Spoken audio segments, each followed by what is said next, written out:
क्या आप जानते हैं कि हमारे जीवन में वैभव, ऐश्वर्य, सौंदर्य और संगीत का कारक कौन है? वो है हमारे ग्रहों में सबसे चमकदार शुक्र ग्रह।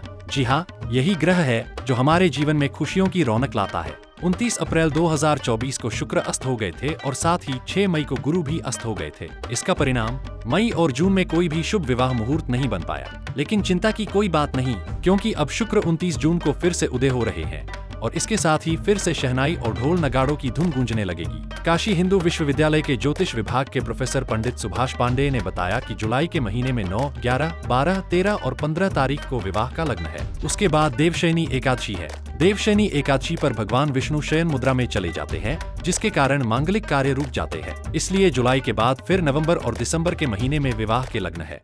मई और जून में गुरु और शुक्र के अस्त होने के कारण वैवाहिक आदि जो भी मांगलिक कार्य हैं वो नहीं हो पाए। 28 जून को शुक्र का उदय हो रहा है। उसके बाद 3 दिन शुक्र का बालत्व रहेगा। जून का महीना पूरा समाप्त हो जाएगा।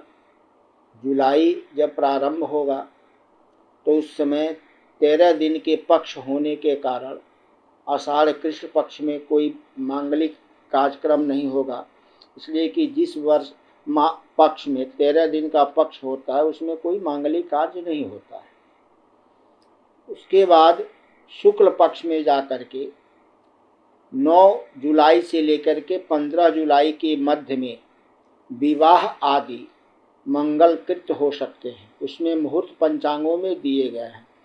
तो 9 जुलाई 2024 से लेकर के 15 जुलाई 2024 तक विवाह आदि कृत हो सकते हैं। इसलिए कि पुनः जब हरिशयनी एकादशी, आषाढ़ शुक्ल एकादशी के दिन हरिशयनी एकादशी जब हो जाएगा, उसके बाद कोई मांगलिक कार्यक्रम नहीं होता है। लेकिन जल्दी कीजिए, क्योंकि 15 जुलाई के बाद देवशयनी एकादशी आ जाती है। इस दिन भगवान विष्णु शयन मुद्रा में चले जाते हैं, जिससे सभी मांगलिक कार्य रुक जाते हैं। अब सवाल यह है कि अगला शुभ मुहूर्त कब है? देव उठनी एकादशी के बाद जब भगवान विष्णु जागते हैं, तब से नवंबर और दिसंबर में विवाह के शुभ मुहूर्त शुरू होंगे। नवंबर में 17, 18, 22, 23, 24, 25 और 26 तारीख को शुभ विवाह मुहूर्त है। वहीं दिसंबर में 2, 3, 4, 5, 9, 10, 13 और 14 तारीख को विवाह के लग्न है। इस साल पिछले साल की तुलना में विवाह के मुहूर्त 35 दिन कम हैं, लेकिन चिंता मत कीजिए,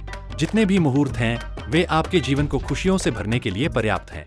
हरिशयनी एकादशी के बाद भगवान विष्णु हमारे धर्मशास्त्र के अनुसार शयन अवस्था में चले जाते हैं, जिसके कारण 4 महीने तक चातुर्मास का प्रारंभ हो जाता है और कोई मांगलिक कार्यक्रम नहीं होता है।